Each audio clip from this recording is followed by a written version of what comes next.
ಎಲ್ಲರಿಗೂ ನಮಸ್ಕಾರ. ಏನು ಲೋಕಸಭಾ ಚುನಾವಣೆ ಆದಮೇಲೆ ಡಾಕ್ಟರ್ ಮಂಜುನಾಥ್ ಅವರು ಗೆದ್ದ ಮೇಲೆ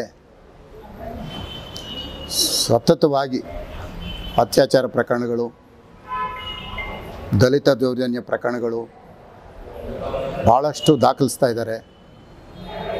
ದೇವರಿದ್ದಾರೆ, ಆ ದೇವರೇ ನೋಡ್ಕೊಳ್ಳಿ. ಇವತ್ತು ನನಗೆ ಮಾಹಿತಿ ಬಂತು. ನಾನು ದೇವಸ್ಥಾನಕ್ಕೆ ಬಂದಿದ್ದೆ. ಮಾಧ್ಯಮದ ಭಾಳಷ್ಟು ಜನ ಮಾಧ್ಯಮದವರು ನನಗೆ ಕರೆ ಮಾಡಿದರು. ಹಾಗಾಗಿ ನಾನು ಇವತ್ತು ಬರೋಕ್ಕಾಗ್ತಾಯಿಲ್ಲ. ನಾಳೆ ನಾನು ಪತ್ರಿಕಾಗೋಷ್ಠಿ ಕರೀತಾ ಇದ್ದೇನೆ. ನಾಳೆ ಸಂಪೂರ್ಣವಾಗಿ ಮಾತನಾಡ್ತೇನೆ. ಬಿ ರಿಪೋರ್ಟ್ ಹಾಕಿದ್ದಾರೆ ಅಂತ ನಮ್ಮ ವಕೀಲರು ಹೇಳಿದ್ದಾರೆ. ಆದರೆ ಅದರಲ್ಲಿ ಏನು ಅಂಶಗಳಲ್ಲಿ ಬಿ ರಿಪೋರ್ಟ್ ಆಗಿದೆ ಅಂತ ನನಗೆ ಗೊತ್ತಿಲ್ಲ. ಹಾಗಾಗಿ ಅದು ಬಂದ ಮೇಲೆ ನಾನು ತಮಗೆಲ್ಲ ಮಾಹಿತಿನೂ ನಾನು ಹಂಚ್ಕೊಳ್ತೇನೆ. ಒಂದಂತೂ ಹೇಳ್ತೇನೆ, ಯಾರೇ ಆಗಲಿ ಕಂಡವ್ರ ಮನೆ ಹೆಣ್ಮಕ್ಳನ್ನ ಕರ್ಕೊಂಬಂದು ಈ ಥರ ಸುಳ್ಳು ಕಂಪ್ಲೇಂಟ್ ಕೊಡೋದು ಬಿಡಿಸ್ಬೇಕು. ಇಲ್ಲೇನು ಯಾರೂ ಶಾಶ್ವತ ಅಲ್ಲ. ಎಲ್ಲರಿಗೂ ನಮಸ್ಕಾರ. ಏನು ಲೋಕಸಭಾ ಚುನಾವಣೆ ಆದಮೇಲೆ ಡಾಕ್ಟರ್ ಮಂಜುನಾಥ್ ಅವರು ಗೆದ್ದ ಮೇಲೆ